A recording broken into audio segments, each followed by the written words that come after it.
enjoyed the presentation. If you guys have questions, feel free to ask whenever, keep them to the end. I just think we can have a really good discussion out of this. So we're excited. Thank you. Thanks for having me. I'm excited to be here. So, you know, if you want to jump in at any time during the presentation and ask me something or comment on something that we've talked about, please feel free to do that. So it says host disabled participant screen sharing. All right, let me fix that real quick. Let's go like this. I'm just gonna make you co-host and you should be able to share it now. Let's see. Here we go. All right.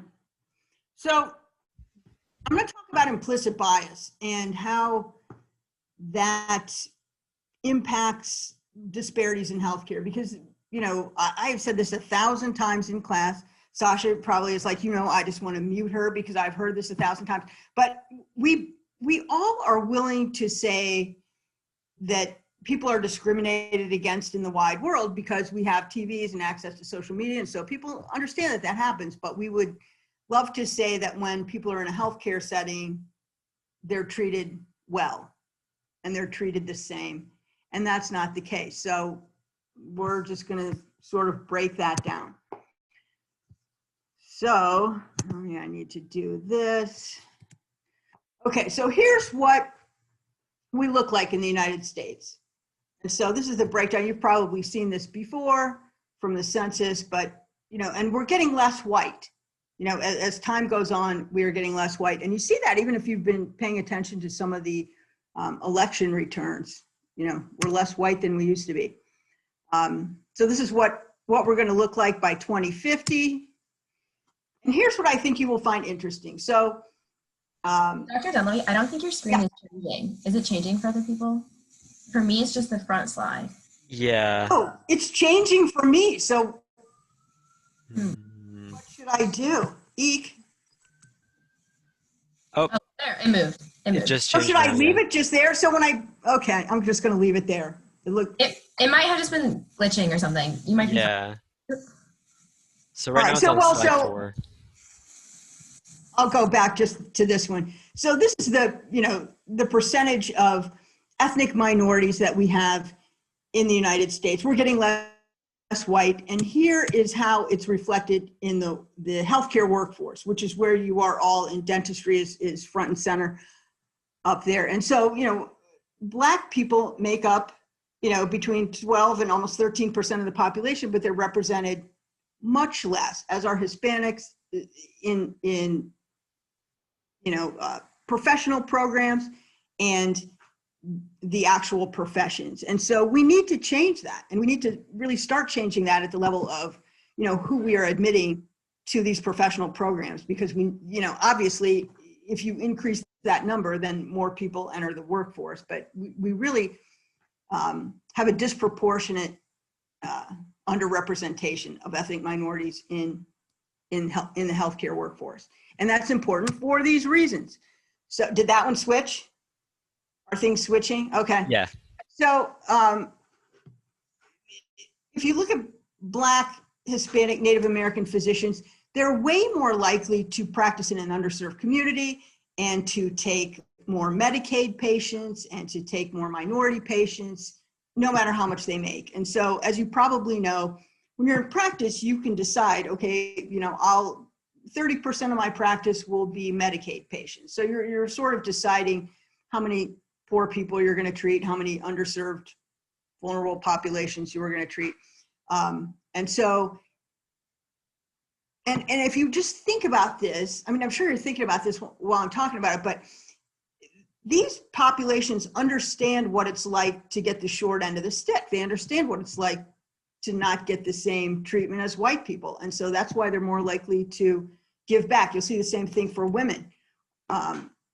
If I'm a member of the LGBTQ population or an ethnic minority, I would rather have somebody who looks like me taking care of me, because I can be sure that that person understands my issues, right? And so I will, if I'm doing a patient satisfaction survey, I'll say I'm more satisfied with the care I'm getting, And even if the quality of the care isn't better, I believe it to be so.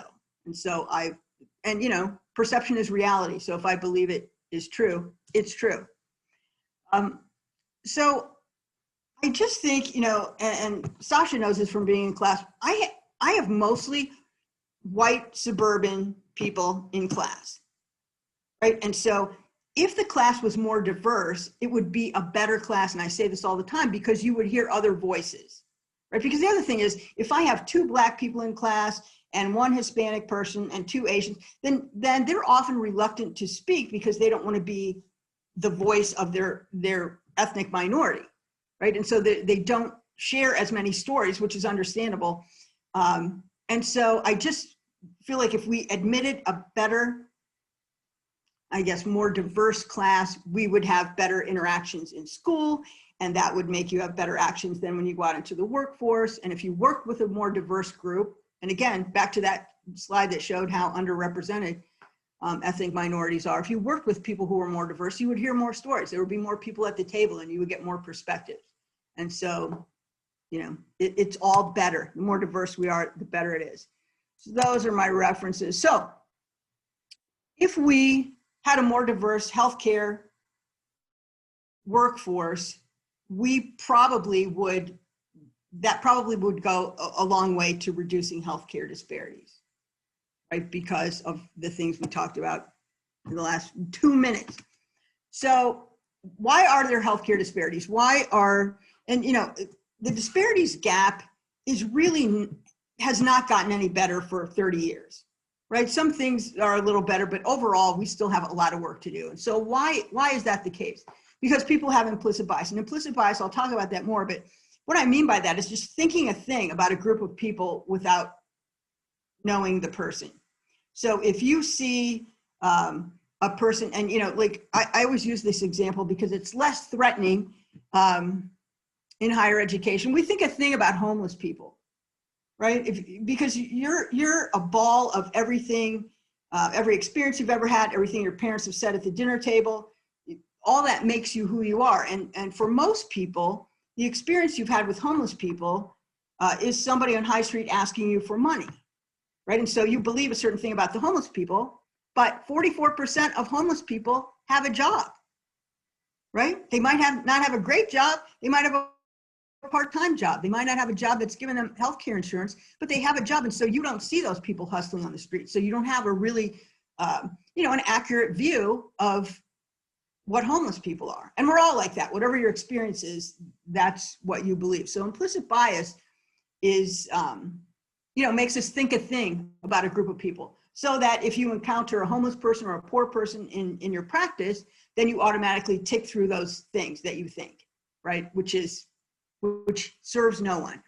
So, and these are the groups that I'll talk about more: poor people, ethnic minorities, LGBTQ population. But there's also a lot of medical mistrust among these populations because they have been treated badly somewhere along the line, right? And I'll just give you the Tuskegee study as one example, which was an NIH-funded study. So it's not a study some people were, work in the, rural Alabama just out of the back of their car or something. This was an NIH-funded study. So, and if you know anything about it, you know that they took, 400. So we're talking about 1932 is when it started, and we're talking about rural Alabama. So this is in the midst of the Great Depression. So everybody's feeling it, right? And you're especially feeling it if you're in Alabama, and you're especially feeling it if you're in a rural area, and you are especially feeling it if you are an ethnic minority in 1932. So you take these 400 Black men and who had syphilis, and they were told that they had bad blood, first of all, not that they had syphilis. And so the point of the study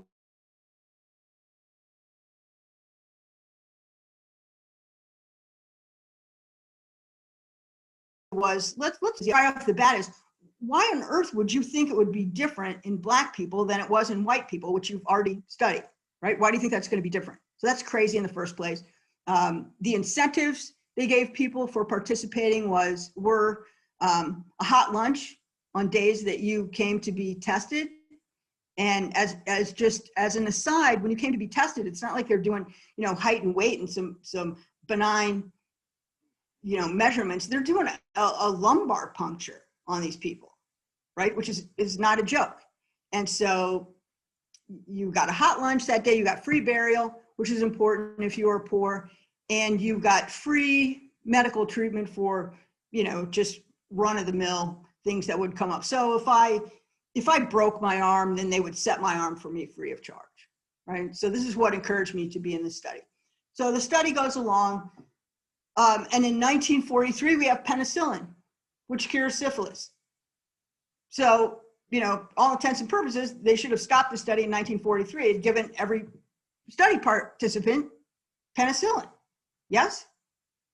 Yes, you should all be doing this. Yes, absolutely. We're so mad about it. But right, they didn't do it because they were like, well, we can't stop that because then we won't know how the physiology, the pathophys plays out. So they didn't stop it, and they didn't stop it, and they didn't stop it until 40 years later when somebody from the Washington Post was like, yeah, I'm going to publish this, so you probably want to stop it. And they stopped the study then. But as you know, by that time, then all these men that were in the study, their health outcomes were badly affected. They infected partners. Kids had congenital syphilis for no reason, right? So if I promise you, so I taught in Atlanta for many years, and every person in the South understands every detail about this study. So if this is part of your culture, that you hear about this and you learn about this, you don't trust the medical system. And so when the AIDS crisis started in the mid to late 80s, and Black people were saying, I'm not going to get a vaccine because I'm afraid they're going to give me HIV. And the white people were like, that's ridiculous. Why? It's because of the Tuskegee study and studies like it that hurt disenfranchised populations, right? In Mexican American women in the 60s, they did a study at San Antonio Planned Parenthood where they gave some women the regular dose of birth control, some women got half the dose, and some women got placebos because they wanted to see what would happen. Well, guess what happened, right? I mean, we all know how that turned out. And so Mexican Americans do not trust the healthcare system either. So I guess ethnic minorities, the LGBTQ population, if they've had a bad experience in healthcare, they don't trust the institutions. So that means they will delay care or avoid care, right? And so, which is not what any of us want. So, and the most, I guess, blatant reason is you might just be a straight up racist or a sexist, or you might be homophobic, right? So those are the reasons, some of the reasons for healthcare disparities. So I'm not going to, waste time showing this, but I want you to look at this later. And it just shows, it's just sort of and you may have seen it before, but take a look at this. It's just a kind of a funny little video about, our bias and thinking a thing. But it's just thinking a thing. So conscious and unconscious processing, you can hold about 5 to 9 pieces of information in your head at one time, right? That's about how much you can stand. And so if I make a fast association, that means I have a stronger association, right? So if you're rolling up to a traffic light, you don't have to slow down and go over in your mind what the colors mean. You know that's a fast association. So it's a quick, right, and strong feeling or strong association. In the middle there, the mermaid. What do you think of when you see the mermaid? Starbucks, right? You think of coffee. That mermaid has nothing to do with coffee, right? Nothing. So you only think that because of marketing, right? So people condition you to think things. So that's why you have to be really careful about where you're taking in your information, because if all you're doing is watching Fox News, right? Or if all you're doing is watching CNN, you think one way or the other. So you need to sort of mix it up or watch some more. I watch the PBS NewsHour because it's boring, but they just tell you, the facts. And also we don't have to stop and think what this person's emotion is. I don't know, are they happy, sleepy? We don't have to think about that, right? So if we make a fast association, that means the association is stronger or more embedded in us. If it's slow, we have to think about it for a minute. And if it's slow, it's more like we have time to think about maybe the politically correct thing to say, even if we don't believe it, or, so examples are, doing your taxes or, parallel parking or whatever. So stronger associations are worse. I also would encourage you to watch this. There's a 20-minute version. Have you seen this? I know some of you have probably seen this. Has anybody seen this? So this is the danger of a single story, and meaning, why is it dangerous to think a thing about people? Really, why is it dangerous to have a single story about people before you know anything about them, right? And her premise is stereotypes are partially true, right? That's why they're a stereotype, but they're certainly incomplete. So even though you come to, to a situation with a certain thing you might be thinking about this person, you really need to make a conscious effort to take a minute and let that play out. The other example that I always use, in college is people think a thing about people in Greek life, right? Without knowing anything about the person, they might assume that you drink all the time, you're entitled, your parents are paying your dues, right? And that none of that might be true, and probably isn't for many people, right? And so this is just a powerful reminder of, like, really stop and especially in healthcare, when you have a patient that comes in and you might be predisposed to think, go through a list of things you're ticking off about them, really take a minute and try to know that person, know something about that person other than, what you see, and try, and really, it's bad to think a thing. I should have just titled the presentation that, it's bad to think a thing.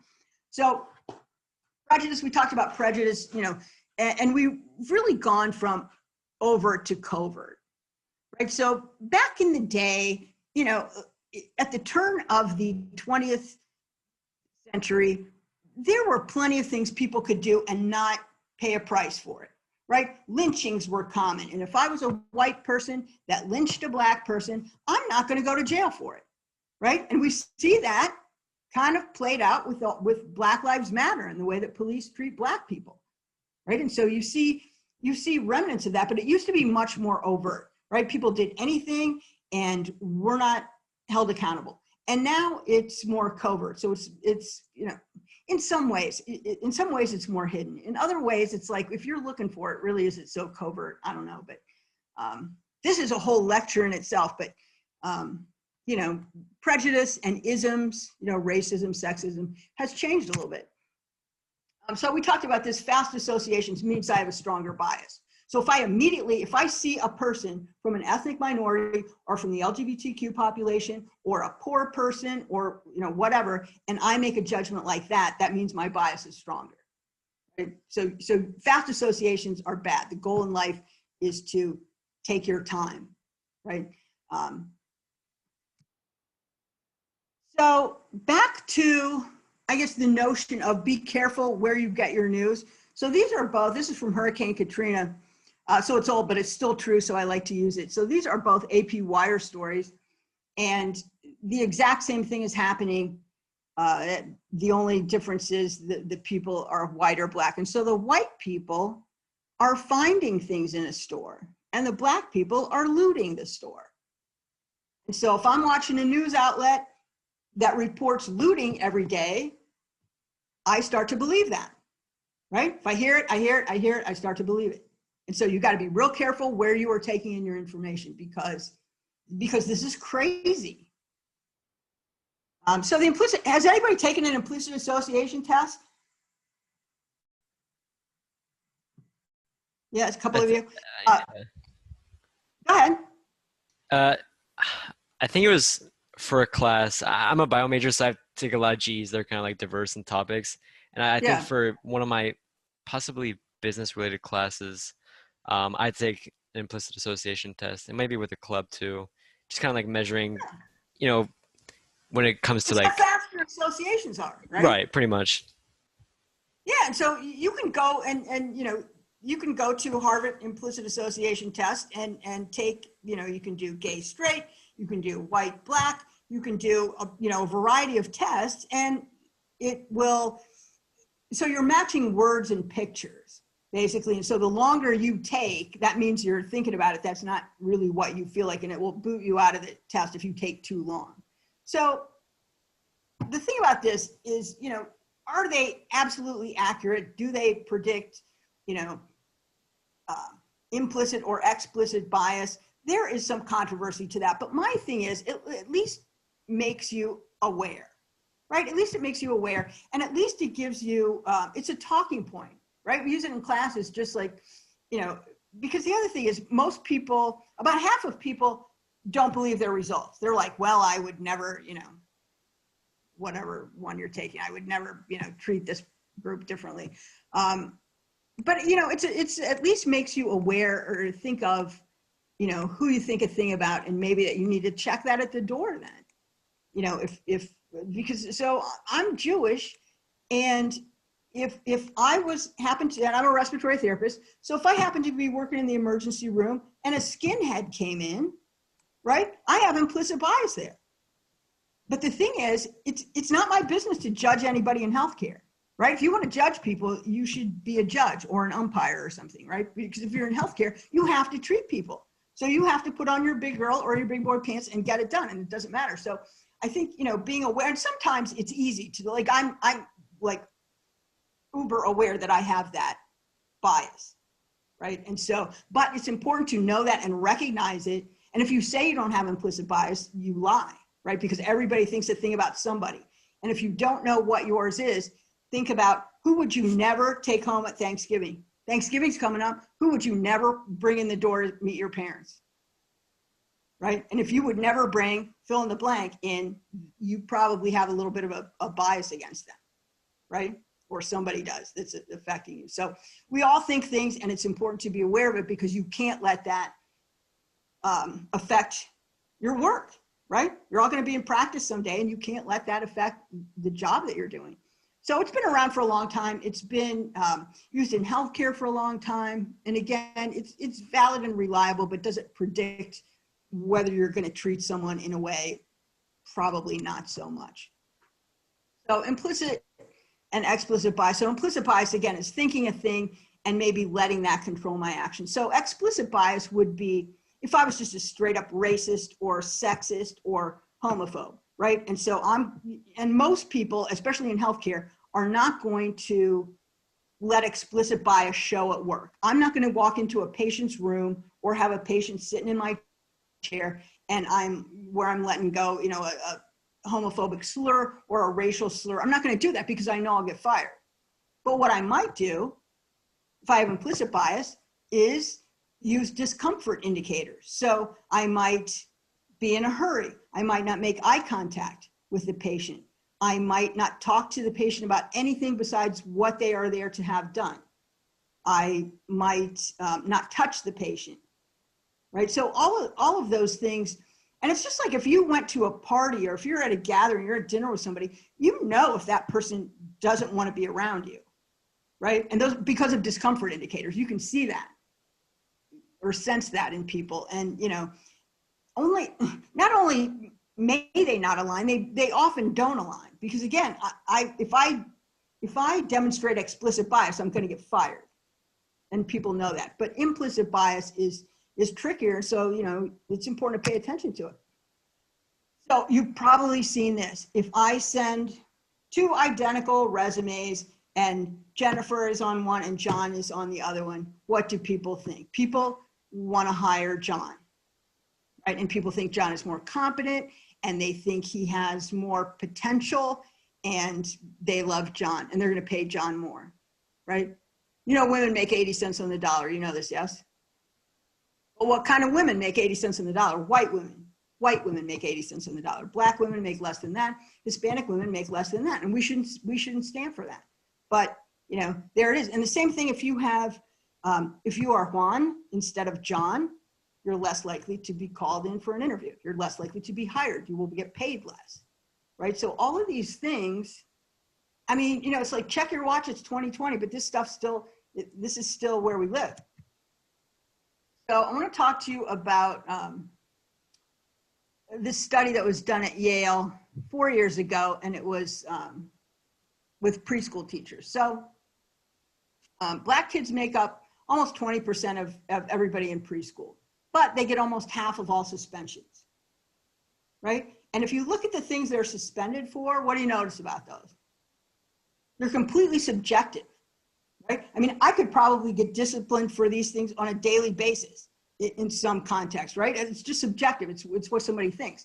And so knowing this, the people at Yale were like, that seems weird. Why is that? Do people think a thing about the Black kids or what? So they did a little experiment, and they involved 135 preschool teachers and gave them this prompt. They're like, you know what? And you don't have to read this all, but the bottom line is they're like, it's important to be able to identify a problem quickly so that you can address the problem so it doesn't get blown out of proportion in the classroom, right? So we want to show you some videos, may or may not contain problem behaviors, but you press a computer key every time you see a behavior that might be potentially challenging, right? And so, P.S., before you see the results, no video that anyone looked at contained any challenging behavior, right? Trick. So, who do people watch most often? People watch the little Black boys most often, right? And so if you're doing this with preschool people, right? I mean, it shouldn't surprise you that we continue to do this with young Black men. And so, this is I don't know, I like it because it's like, sometimes we sort of think, is this really so bad anymore? Yes, it is. It is bad.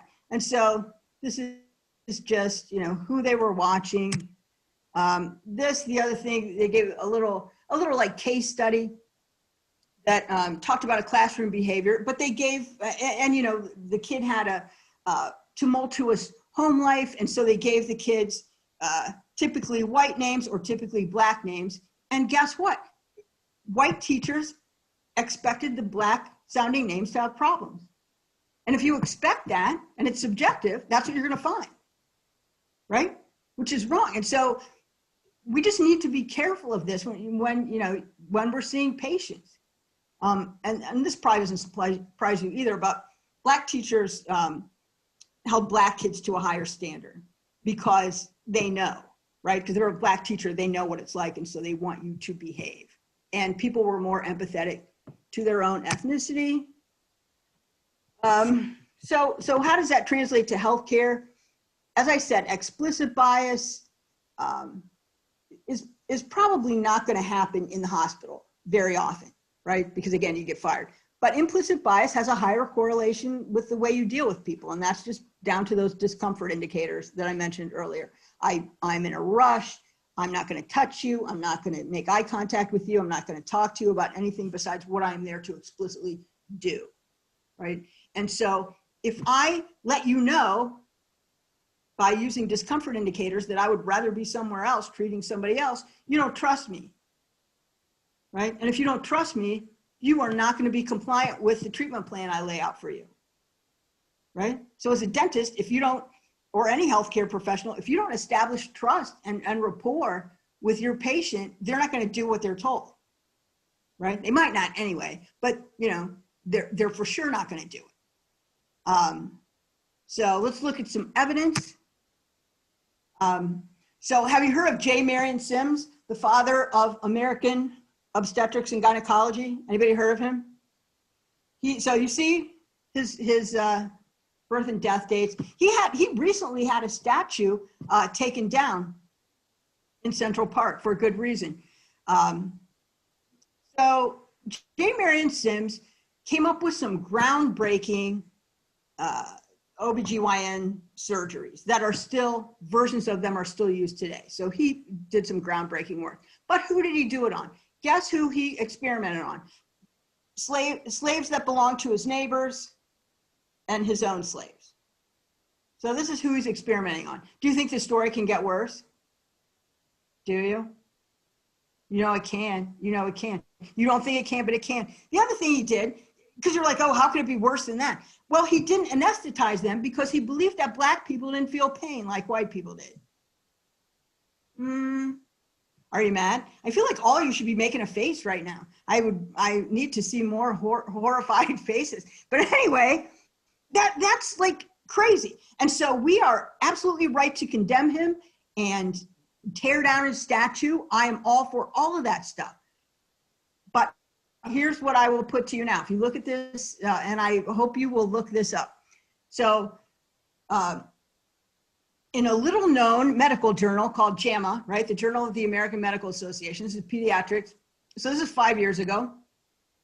They did a study to see how we treated pain in kids who presented to the emergency department with pain from appendicitis, right? And so, and they use kids because in the past, people have done a lot of studies where, you know, they'll say, well, Black people don't get the same pain, as good at pain management as white people do, because a lot of times people just assume they're drug seeking, which is also implicit bias. If you assume they're drug seeking, then that means you have implicit bias about that, which is incorrect. But anyway, so they did little kids because they're like, yo, little kids aren't trying to score opioids on the weekend. So and the study was like almost 1,000 kids. And what they found was that for mild to moderate pain, white kids got like, you know, extra strength Tylenol, acetaminophen, and Black kids got nothing. And for moderate to severe pain, Black kids were more likely to get extra strength acetaminophen, and white kids were statistically significantly more likely to get opioids. And so it's 2015. That says to you, like, we think a thing, right? So why are we not giving Black kids the same treatment for pain?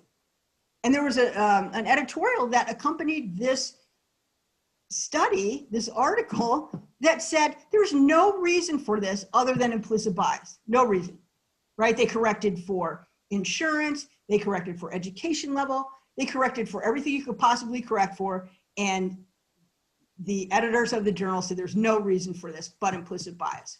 So have we really come that far from J. Marion Sims, who believed Black people didn't feel pain? Because this indicates we don't believe Black people deserve the same treatment for pain that white people do, right? Which is a big problem. So, but it's important to be aware of this, even though it's all like messy and horrible. It's important to be aware of it so you can do something about it. So you can change your association. So the first thing I would encourage people to do is take a test to see, you know, where your biases are. Or again, most of you probably know where your biases are. And again, if you think about who am I never taking home to meet my parents, those are your biases, at least some of them, right? So you need to be aware, first of all. And you have to know when you're most likely to make an error based on implicit bias. And you're most likely to make an error when you don't have all the information, when you're in a hurry, when you have lots of things to juggle, when you're tired, or when you think you don't need to pay attention to this, right? You're overconfident that you treat everybody exactly the same. So this is people in healthcare, right? People in healthcare rarely have complete information about any patient, right? They're juggling lots of patients. They're tired, right? And so if we work in healthcare, we're all susceptible to this a lot of the time. So we need to pay attention to it. And, you know, this is what I always say to the people in class. I mean, whenever you have an interaction with a patient, however limited it is, you represent healthcare to that patient, right? They're not thinking, well, this is my dentist, right? Or that you represent all of healthcare to that person in that moment. So if you make an effort to have a kind and respectful interaction every time you are with a patient, that goes a long way to chipping away at the medical mistrust that they have, right? So it's important to I guess give yourself credit for how much power you have, or to realize and appreciate how much power you have in an interaction to affect how that person is going to leave, how they're going to leave feeling away. Do they feel respected? Do they feel listened to? Do they, you know, and heard? And so empathy, do you think you can teach somebody empathy? What do you think? Can I teach somebody to be empathetic? So you're probably thinking, probably not. So here's the thing. You probably can't teach somebody to be empathetic, but you can teach people the lines. Did you watch Dexter? Anybody watch Dexter, the serial killer? So he was a serial killer, but, you know, he had a pathology, and he watched people to see how normal people would act. So you can teach a person an empathetic line, right? Even if I'm not empathetic, you can teach a person to say, when they're having an interaction with a patient, to say, that must be, you know, I can't imagine what that must be like if they're telling you something, right? There are certain lines that you can learn to be empathetic, but really empathy is important. And also, if you're not empathetic, you know, it's odd that you picked healthcare, but you know, so change requires intention. You have to want to change, because you know there are, you know, people like this that don't have any intention of being any different, or they'll say something like dismissive, like, I don't see color. Well, if you don't see color, that's condescending and dismissive of a person's circumstance, right? So never say that. So you have to intend to change, and you have to pay attention to doing that. So you have to know what your biases are, and then make a conscious effort to check that at the door and be kind and respectful, right? That's all.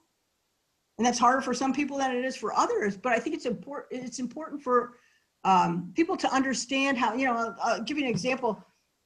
Maybe about 10 years ago, I went to it was a little workshop on LGBTQ healthcare. And I was curious to see, you know, what they would address. How is healthcare different? And one of the stories that the woman running the seminar told was she and her wife had adopted a special needs kid. And so they were into the hospital and the doctor's office a lot. And she said, every time we went in, you know, like people, and so this was, I think that she was telling the story that she was telling, she's talking about the mid-90s, so maybe things are better, but I doubt it.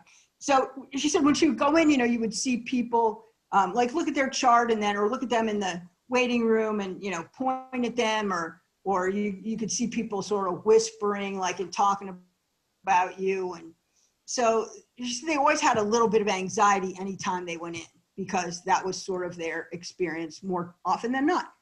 And so they went in one time, and there was a new medical assistant, and they're like, we don't know this person. What's this going to be like? They were feeling anxious. And she came out and said, Alex, you and your moms follow me. And she said, as simple as that was, because she treated us like she treated everybody else, we felt calm, right? And it made all the difference in the experience that they had, just because somebody treated them like with kindness, right? And didn't make a thing out of the fact that he had two moms. And so, you know, I can't say this enough times. It really, like, you really have power to affect how somebody will leave, you know, an interaction, and how they will feel about the medical, you know, profession in general. So it's important. And you know, it takes time. It takes time to make a change. But, you know, you got to start somewhere. So I will end with this picture. So my, you know, and Sasha has heard this 1,000 times because it's week 11. So maybe she has heard it 1,010 times. But, you know, what I want for everybody is, I want you to be the person at the table. I want you to be that person at the table who's saying, wait a second, you know, that doesn't seem right. And so this picture you recognize as a litter of riders for Pelotonia. And so you see Michael Drake here in the front, who used to be the president of OSU. And so, but well, before I tell you this story, I should say, this story is about a kid that I had in class, and I had this kid for 15 weeks in a disparities class. And if you would have said, who's the least likely person to be anybody at the table, I would have pointed to him, right? Because he just seemed like he was like kind of over it. You know how those people in class are like, you know, I don't need to know this, blah, blah, blah. So anyways, he sees this picture in the elevator. He's a PCA at the James. He sees this picture in the elevator, and he's like, you know, like, there's one black person. And he's like, I immediately thought of you and thought, oh, Dunlevy would be like, why is there only one black person in this picture? And he goes in a couple of days later, and the black person's face, well, it's you know, the former president of OSU, but his face is scratched off, right? If you look at the picture closely. And so he's like, oh, you know, and my thing about this too is, out of 100 people, 99 people will see that picture and bitch about it at the lunch table, be like, oh, did you see that picture of Michael Drake? That was horrible what someone did, right? And one person will do something about it. And I want you to be the person that does something about it. And so he, I got in his head apparently a little bit, or other people got in his head in class, and he called people until he got the poster taken down, right? So the point of that story is you don't have to do some grand gesture, right? You just have to be the person at the table and, see something, say something. Doesn't just apply to terrorists. If you see somebody doing something, you need to say something about it, right? Or at least write an email, or at least, I had a student in disparities class last semester. This is the last story I will tell you. I know you're happy about that. You're like, please, no more stories. But she how some people like are chatty in class and other people never say anything. And so she never said anything all class. And when we left, remember how you left on spring break and never went back? That happened. And so she was like, I'm playing. Do you know the Property Brothers? Do you know that show, Property Brothers? So it's like a home improvement show. And so apparently there's an app. So she's like, I got this Property Brothers app and I was playing it like 24/7 instead of studying for disparities. But I noticed there were no same-sex couples in Property Brothers. And she's not a person who's going to do a back and forth, because I'll do a back and forth with anybody all day, every day. I don't care. But she, is a little bit shyer person. And so she emailed the company though. And she was like, I don't know if this is intentional, but I noticed that none of the people in the app who are making over a house are same-sex couples. And they responded to her. And 2 weeks later, there were 2 guys who were married on the Property Brothers app, y'all.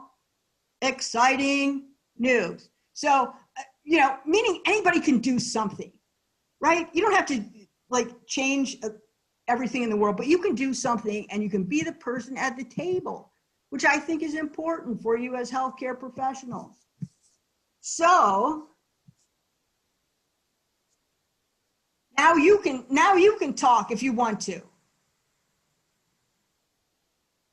You have questions? You have things you want to say? Oh, owner, go ahead. Sorry. So, yeah, I think it's actually really funny because one of my recent topics, I'm a business minor. So I'm in operations management, which is kind of like everything that goes into running a business, the people that work in your business, how people perceive your business, etc.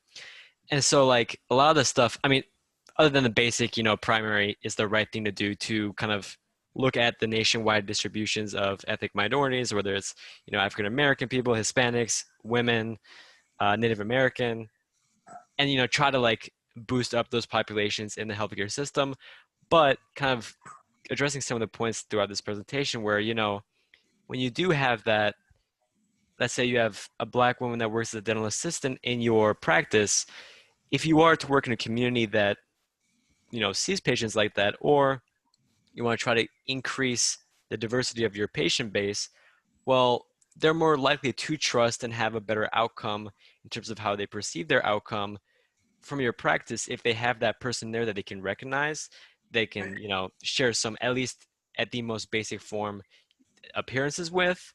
But just kind of building that base trust has been shown in a bunch of business studies to increase customer satisfaction. In this case would be patient retention, their trust in the system, their trust in your practice, whether they'll come back, suggest more people to come. So other than it being the right thing to do to address these disparities, it also does have that, long-term benefit if you were to look at it in more of a business minded setting. Yes, you're absolutely right about that, which makes me wonder why people don't pay more attention to it. Yeah. Right? Because people all want to pay attention to the bottom line. Right. Right. Many more people want to pay attention to the bottom line than are worried about doing the right thing. And yeah, absolutely. Because the other thing is, if somebody has a good experience somewhere, they will tell a few people, but if they have a bad experience, they tell everybody they know. Right. Right. And so, yeah, I think that's really important. And it's also important to reflect the community, Mm-hmm. which we don't pay enough attention to, I don't think either. I was reminded when you were talking about discomfort indicators, when we had Dr. Crockett from Equitas speak last year or 2 years ago, I forget. She talked about when a dentist was treating an HIV positive patient, they double gloved, and there was like no like benefit of them doing that, but the patient obviously noticed and was like uncomfortable by it. So that was like their bias, like affecting how they treated that patient, even though it seemed so harmless, like, oh, I'm just going to put on an extra pair of gloves. That made that patient have like a really bad experience. Or another like really good thing is like, I feel like people get like, oh, I'm not biased and I'm not racist and this and that, but like again, it goes back to like thinking from other people's perspectives, like even just having like a patient intake form that has a spot for, like there's always a spot for sex, but there's never a spot for like pronouns. So then that person might automatically feel like, oh, like where do I put this information that I want to put? There's no spot for it. Like, should I even come to this clinic? So I think that's, you know, and that's such an important point that you make. And how fast can you change that? That's such an easy fix. Right. Or to, if I'm, you know, in a pediatric dentist's office or, you know, pediatrician's office, put spaces for, you know, you don't have to say mother and father. You can say parent and parent. I mean, those are easy things to fix. And so it's crazy that more people don't fix it, because that's easy enough to do. Yeah. And I have kind of like an example of that. If anyone has, I don't want to like cut people off from sharing. So if anyone has anything, feel free to cut me off. But so like I work in the this is a broken record. A bunch of these people have heard that, but I do work in the endodontic department at OSU.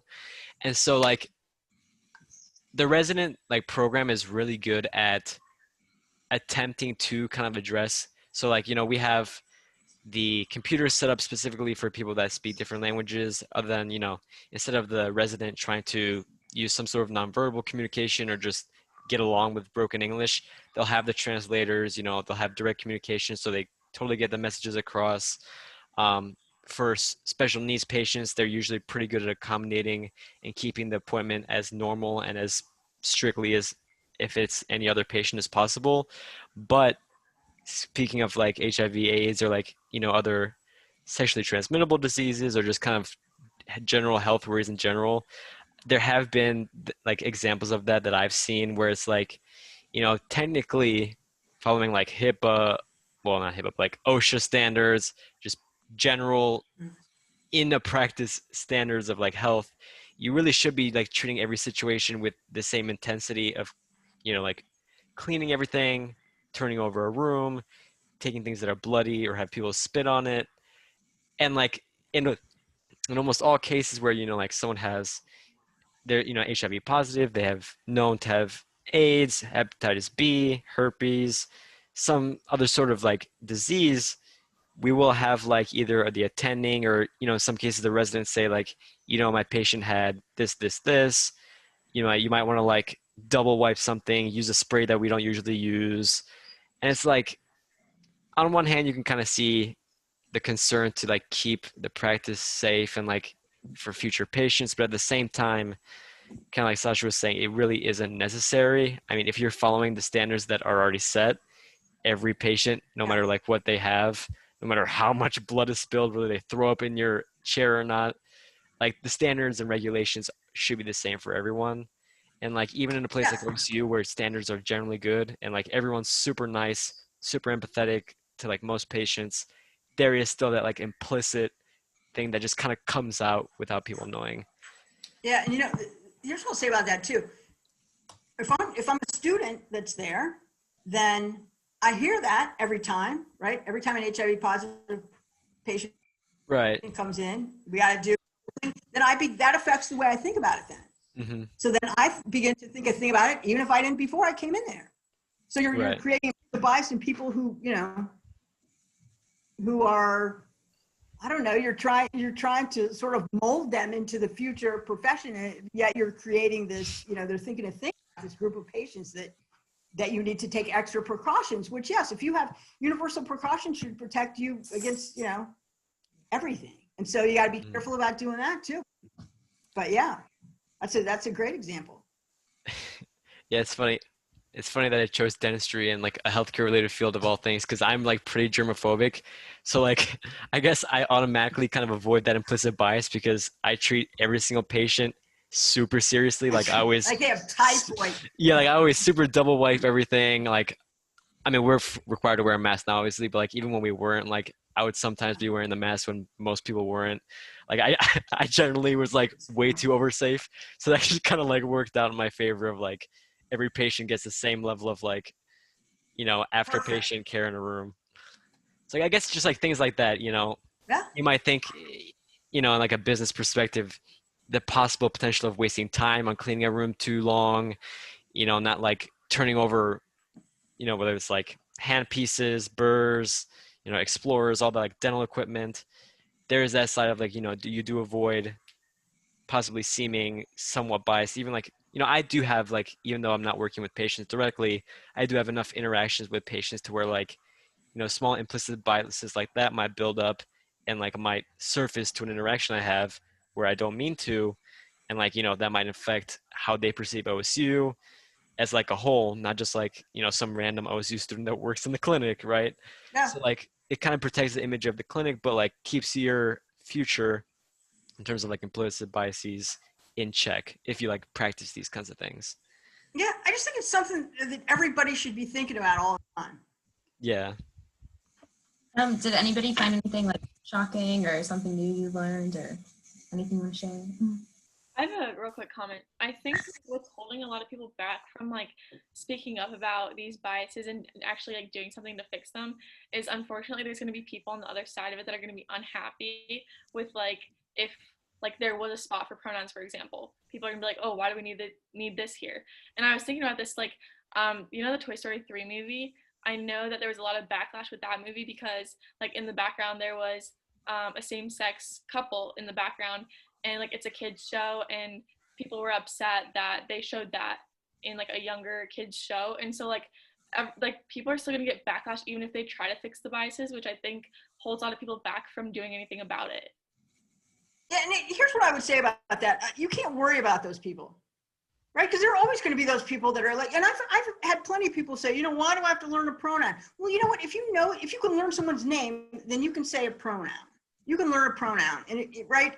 If you have two working synapses, you understand that you can use a different pronoun. So, I don't worry about people who are worried about something that's inane, right? Because you can't let those people drive what's the right thing to do. Yeah, definitely. Because and I get that. Your point is a valid one. There certainly are, are people who are, and there are people also who, and you may have heard this from old people that at your family that you will have Thanksgiving dinner with, who'll be like, well, if they can't learn English, they need to go back to, they need to learn English because they live here now. Well, okay, that's not nice, right? It's just not nice. It's not kind. Why do you have to do that? Why do you have to be like that? Right? Because if somebody dropped you in another country, also you probably were an immigrant at some point in 1880 and you didn't know the language. Right? So I don't know. I just think we need to be a little nicer. And I'm all for being less tolerant of mean people. Right? Or people who can't be bothered to treat somebody with respect. Because there's no reason not to treat somebody, with respect. There's no reason in healthcare, especially. Right? I mean, in the wide world for sure, but especially in healthcare. People who come to you in healthcare are, nobody is like, hooray, I get to go to the dentist tomorrow, or I get to go to the doctor tomorrow, right? People are anxious, people are afraid, people are hurting. And so there's no reason not to be kind to everybody, right? And there's no reason to like start a whole thing about because there was a same-sex couple in the background in Toy Story. And I understand your point, and it's a valid point, people do that. But I say we need to stop giving those people a pass. Right? Or letting them drive the way we act, that we don't want to do something because we're worried about the backlash. Because at a certain point, that's why they're the way they are, because too many people are afraid to say something. Yeah, it's definitely unfortunate that like people aren't willing to accept, like even when people try to fix the biases, but like I guess it doesn't really matter because like that's more important than making some people happy. I agree with you. Yeah. A funny thing on that, like that language note. So like it really does come to like down to empathy, especially like when you're addressing that other side that, that kind of like denies or is too stubborn to like recognize some biases. Like, I mean, like I was born in Hungary, moved when I was like 7. So like I had to learn English and my parents threw me into school as quick as possible. So like there was a period of time when my English was super broken. And like looking back at it now, like I could definitely see like that difference of treatment, you know, like slight jokes here and there. Like my name Owner is obviously not like a super conventional American name. And so like when you go through some of these, even though like, you know, obviously it wasn't bad at all for me, like it wasn't too dramatic where like I have some sort of like super post-traumatic, you know, experience from when I was younger, but it does let me like empathize a little more easily than the average person to someone that has like, you know, language, there's some sort of language barrier or some sort of like other of the extensive barriers to like people empathizing with each other that we talked about. You can like, it's definitely easier to link with that other side when you've had that some sort of shared experience. So like, I definitely do Yeah. think like there's an argument to be made of like why that other side seems to be so stubborn when they just don't have those experiences. Well, and to your point about the name too, there are many people who will refuse to learn somebody's name. Right. That's hard to pronounce. Well, you can learn to say a name. You can, right? It's not that you can't say it; it's you won't say it, right? And you probably have seen this with. I have lots of Asian students who will take a sort of an English sounding name because people can pronounce it. And why do we do that to people? We can pronounce someone's name, right? Because the name is personal. That's a personal. Why do we take that from people for no reason? That makes no sense either, and it's rude. Everything starts because someone was rude. Rude. It's all rude. Does anyone else have any thoughts while we're wrapping up, or questions or anything? No. Seems like no. Well, thanks for having me. Yeah, it was a pleasure to have you. I want to definitely thank you. I think a topic such as this is just like so important, especially like a lot of these topics coming up, especially during the election cycle. It's kind of like important to step back and like look at the big picture, see some of these topics that kind of like correlate to real life events. Yeah. So thank you so much for coming out. You're welcome. Thanks for having me. Yeah. Thank you. Let's see which old white person is closer to winning the election. Which old white man is closer to being the president. Bye. Thank you so much. Thank you so Thanks much. for coming, Dr. Dunlevy. Yeah. Owner, did you have any announcements before we ended? Yeah, I can share. Let me share the screen here. Real quick. Thanks everyone for sticking around. It was kind of like a longer meeting, but as always, the topic's super good, and I hope you guys learned something from it. So real basic, our next meeting is on November 19th. It's the last meeting of the year. For those people that don't know, Terry Porter was our former advisor. He's also super outspoken on issues related to our club, and it's like a super fun person to listen to and talk to. So he's going to be a pleasure to have at our final meeting of the year. Some of the volunteering updates. I don't know if Sydney, if you want to just quickly go over those, please. Okay, so we have 3 more things that we're going to do before the end of the semester, and 2 of them are going to be, we're making tie blankets. So I have like scissors and all the material and stuff, but you can find the links to sign up in the meeting minutes that we sent out, or if you need me to send them in the group me, I can, just let me know. But they will be at Houston House, which is on North Campus, and then we're going back to Dream Center, not this coming Monday, but the Monday after that. So please sign up. Yep. And those are going to be the 3 final events of this semester. And then once we get through like this year and then heading into next year, we'll keep you guys updated on what we have planned. But I think that's it for tonight. Once again, thanks everyone for coming out. Meeting minutes, we'll have the recording as usual. We'll have the volunteer stuff. So that's it. Bye, guys. Bye. Thank you. All right, take care. Y'all, Biden is losing by 3,486 votes in Georgia right now. 3.5K. That's it. It's freaking insane. Yeah, I think yes, like I said, I was watching the stats like pretty closely, and like I mean, no one really ever expected. I think No, like this has been Georgia, North Carolina, like even Florida and Texas were super close in the beginning, right. but like I mean, it really just comes to Nevada at this point. We'll see. I mean, there's a chance he could grab Georgia. That's true. This is That would be kind of like insane. not only that, but it's kind of like a screw you to the other side almost. I know. Well, I'm just like, if we don't get the Senate, it's like, well, great.